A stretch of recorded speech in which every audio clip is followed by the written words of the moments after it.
শিক্ষার্থীরা আসসালামু আলাইকুম। আশা করি সবাই ভালো আছো। আমি মমতাজ পারভিন নবম স্টেশন ডক্টর শহীদুল্লাহ কলেজে অনলাইন ক্লাস থেকে স্বাগত জানাচ্ছি। আমি আজ তোমাদের ক্লাস 9 নবম শ্রেণীর বিজ্ঞান শাখার রসায়ন ক্লাস নিয়ে আলোচনা করব। রসায়ন ক্লাস আমি তোমাদের ক্লাসে পড়িয়েছিলাম, কিন্তু ক্লাসের 1 ও 2 অধ্যায় তোমাদের পড়ানো হয়েছিল। আজ আমি তৃতীয় অধ্যায় ক্লাস শুরু করব। তৃতীয় অধ্যায় নিয়ে আলোচনা করব। এরপরে সময় হলে আমি 1 ও 2 অধ্যায় আবার পুনরালোচনা করব। তো তৃতীয় অধ্যায় যেটা আছে পদার্থের গঠন নিয়ে আলোচনা করা হবে। তো এই অধ্যায় পাঠ শেষে আমরা যা জানতে পারবো সেটা হচ্ছে মৌলের ইংরেজি ও ল্যাটিন নাম থেকে মৌলের প্রতীক লেখা, মৌলিক ও স্থায়ী কণিকাগুলোর বৈশিষ্ট্য বর্ণনা আমরা করতে পারবো, পারমাণবিক সংখ্যা, ভর সংখ্যা, আপেক্ষিক পারমাণবিক ভর ব্যাখ্যা করতে পারবো, পরমাণুর ইলেকট্রন, প্রোটন ও নিউট্রন সংখ্যা হিসাব করতে পারবো, আইসোটোপের ব্যবহার ব্যাখ্যা করতে পারবো, পরমাণুর গঠন সম্পর্কে রাদারফোর্ড ও বোর পরমাণু মডেল বর্ণনা করতে পারবো, রাদারফোর্ড ও বোর পরমাণু মডেলের মধ্যে কোনটি বেশি গ্রহণযোগ্য তা ব্যাখ্যা করতে পারবো, পরমাণুর বিভিন্ন কক্ষপথে এবং উপস্তরের ইলেকট্রন বিন্যাস আমরা করতে পারবো। তাহলে আসো আমরা এই অধ্যায় শুরু করি, এবং অধ্যায়ের শুরুতে যে জিনিসগুলো আমরা জানি তবু আরেকটু আমরা জেনে নিই কতগুলি সংজ্ঞা। মৌলিক পদার্থ, যৌগিক পদার্থ, পরমাণু, অণু, প্রতীক এবং সংকেত। মৌলিক পদার্থ আমরা কাকে বলবো? আমরা আগে থেকে জানি যে মৌলিক পদার্থ সেগুলোই যাদেরকে ভাঙলে ওই পদার্থ ব্যতীত অন্য কোনো পদার্থ পাওয়া যায় না, তাদেরকে আমরা মৌলিক পদার্থ বলি। আর যৌগিক পদার্থ 2 বা ততোধিক মৌলিক পদার্থ নিয়ে যৌগিক পদার্থ গঠিত হয়, অর্থাৎ যে পদার্থকে ভাঙলে একাধিক মৌলিক পদার্থ পাওয়া যায় তাদেরকে আমরা বলবো যৌগিক পদার্থ। যেমন পানিকে ভাঙলে আমরা হাইড্রোজেন, অক্সিজেন এগুলো আমরা পাই। আর পরমাণু হচ্ছে মৌলিক পদার্থের যে ক্ষুদ্রতম কণা তাকে পরমাণু বলে, অর্থাৎ পরমাণু হচ্ছে মৌলিক পদার্থের ক্ষুদ্রতম কণা, এবং পরমাণু ওই মৌলিক পদার্থের বৈশিষ্ট্য পূরণ করে। আর অণু হচ্ছে একাধিক পরমাণু মিলে যেটা হয় সেটাকে বলা হয় অণু। প্রতীক কোন মৌলিক পদার্থকে সংক্ষেপে যদি প্রকাশ করা হয়, মৌলিক পদার্থের সঙ্গে ইংরেজি নামের প্রথম অক্ষর অথবা ল্যাটিন নামের অক্ষর দিয়ে যে সংক্ষেপে যাকে প্রকাশ করা হয় তাকে বলা হয় প্রতীক।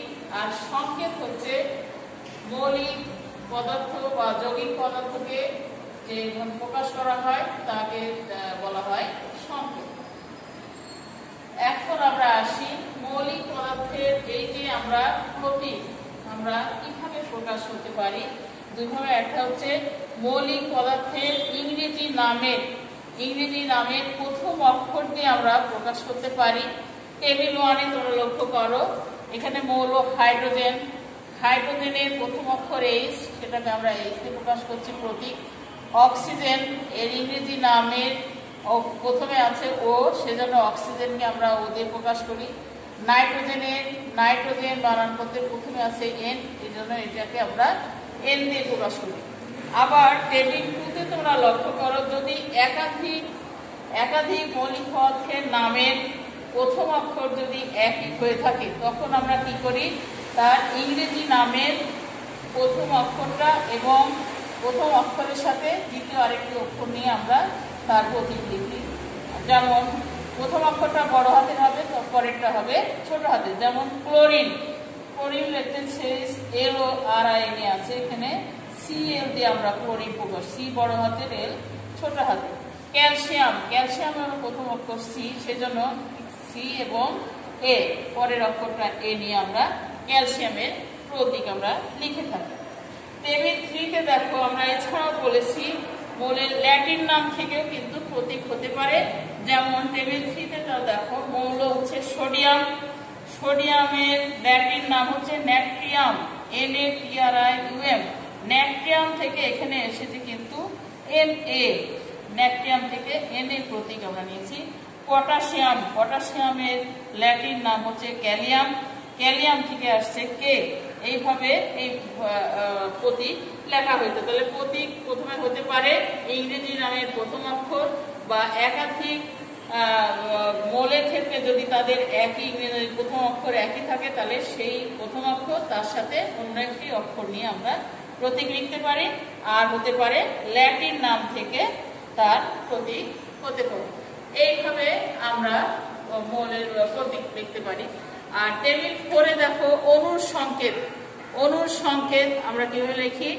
যেমন অণুর নাম নাইট্রোজেন, নাইট্রোজেনের সংকেত N2, অর্থাৎ দুইটা নাইট্রোজেন পরমাণু মিলে একটা নাইট্রোজেন অণু হয়েছে। ক্লোরিন Cl2, অর্থাৎ দুইটা ক্লোরিন পরমাণু নিয়ে, একটা ক্লোরিন পরমাণু হলো Cl, আরেকটি হচ্ছে Cl, এই দুটি নিয়ে Cl2। অ্যামোনিয়া NH3, অর্থাৎ একটি N এবং তিনটি হাইড্রোজেন, একটি নাইট্রোজেন তিনটি হাইড্রোজেন নিয়ে একটি অ্যামোনিয়ার অণু গঠিত হয়েছে।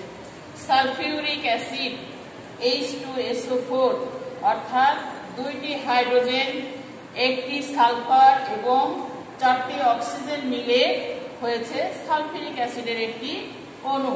ঠিক তেমনি ভাবে হাইড্রোক্লোরিক অ্যাসিড HCl, অর্থাৎ একটি হাইড্রোজেন একটি ক্লোরিন পরমাণু মিলে একটি হাইড্রোক্লোরিক অ্যাসিডের অণু গঠিত হয়েছে। এভাবে আমরা দেখাতে পারি।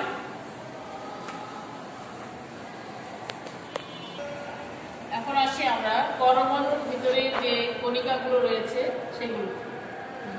পরমাণু তিনটি মূল কণিকা নিয়ে গঠিত। একটা হচ্ছে ইলেকট্রন, প্রোটন এবং নিউট্রন। ইলেকট্রন, প্রোটন এবং নিউট্রন নিয়ে গঠিত।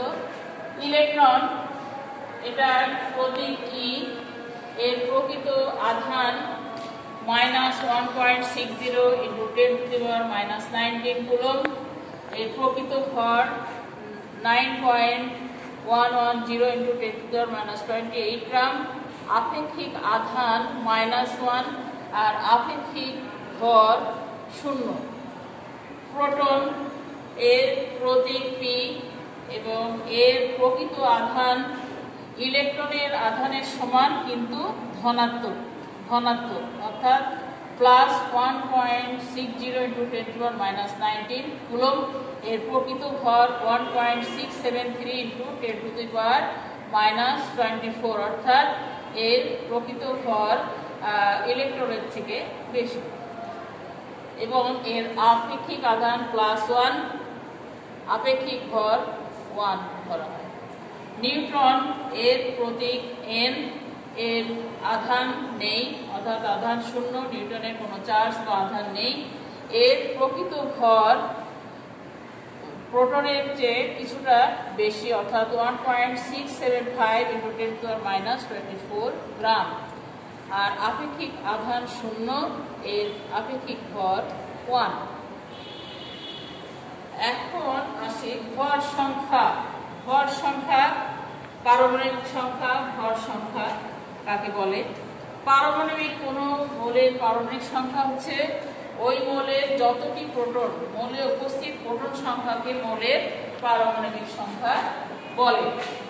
এবং ভর সংখ্যা হচ্ছে মৌলের প্রোটন ও নিউট্রন সংখ্যার যোগফলকে, মৌলের পরমাণুতে উপস্থিত প্রোটন ও নিউট্রন সংখ্যার যোগফলকে বলা হয় ভর সংখ্যা। পারমাণবিক সংখ্যাকে আমরা Z দিয়ে প্রকাশ করি এবং ভর সংখ্যাকে A। এখানে দেখা একটা উদাহরণ দিয়েছি আমি।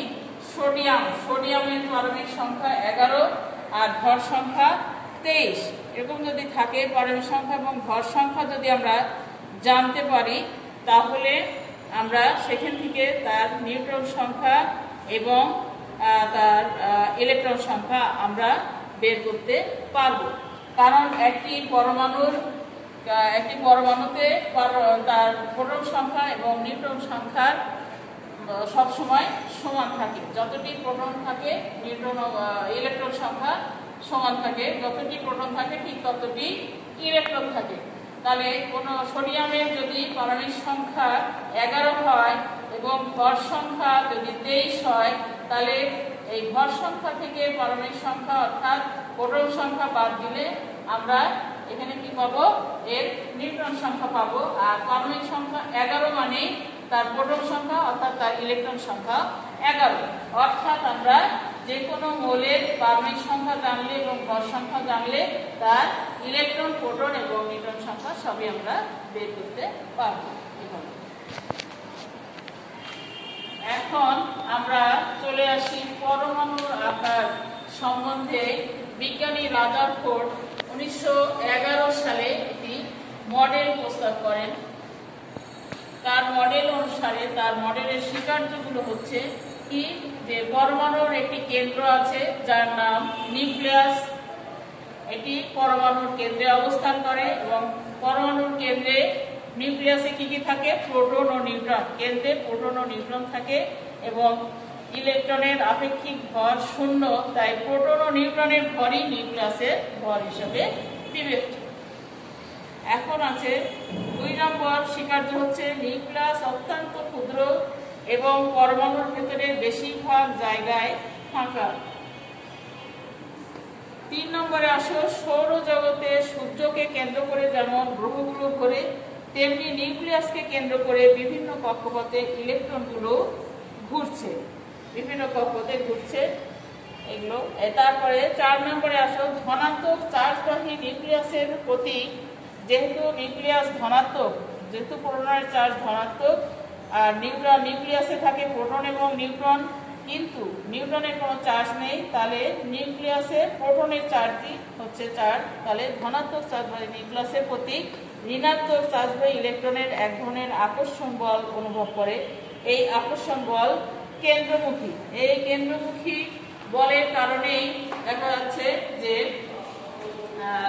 ইলেকট্রনগুলো নিউক্লিয়াসকে কেন্দ্র করে চারিদিকে ঘুরছে, যেমন করে সূর্যকে কেন্দ্র করে গ্রহগুলো ঘুরে। এবং তার এই যেহেতু এটা সূর্যের সৌরজগতের সাথে এটা তুলনা করা হয়েছে, সেই জন্য এটাকে সৌর মডেলও বলা হয়, সৌর মডেল বলা হয় বা নিউক্লিয়ার মডেলও এটাকে বলা হয়। বিজ্ঞানী রাদারফোর্ড প্রথম এটা আবিষ্কার করেন বলে এটাকে নিউক্লিয়ার মডেলও বলা হয়। এই কেন্দ্রমুখী বলের কারণে যেমন পৃথিবী সূর্যকে কেন্দ্র করে ঘুরে, ঠিক তেমনি ইলেকট্রনগুলো নিউক্লিয়াসকে কেন্দ্র করে ঘুরছে। তাহলে এটি গেল রাদারফোর্ডের পরমাণু মডেল। এবং তোমরা নিশ্চয়ই এটা বুঝতে পেরেছো, এতক্ষণ যেগুলো আলোচনা করা হলো বুঝতে পেরেছো। এখন তোমাদের আমি একটি বাড়ির কাজ দিয়ে দিচ্ছি। এতক্ষণ যে আলোচনা এটা যদি ভালো করে তোমরা করো, অবশ্যই এটা তোমরা করতে পারবে। যেমন অণু আর পরমাণুর আমি সংজ্ঞা বলেছি, তোমরা অণু ও পরমাণুর মধ্যে পার্থক্য লিখবে। 2 নম্বর হচ্ছে রাদারফোর্ডের পরমাণু মডেলের স্বীকার্যগুলো লিখবে এবং এই রাদারফোর্ড পরমাণু মডেলের এই স্বীকার্য থেকে তোমরা বের করবে যে এদের সীমাবদ্ধতাগুলো কি কি ছিল। এই 2টি প্রশ্নের উত্তর লিখে তোমরা ছুটির পরে আমাদের ক্লাস টিচারের কাছে জমা দিবে, তাহলে আমি বিষয় শিক্ষক সেটা দেখব। এতক্ষণ আমার সঙ্গে এই অনলাইন ক্লাসে থাকার জন্য তোমাদের সবাইকে ধন্যবাদ। তোমরা সবাই ভালো থেকো। পরবর্তীতে আবার আমার ক্লাসে তোমাদের সাথে দেখা হবে। ধন্যবাদ সবাইকে।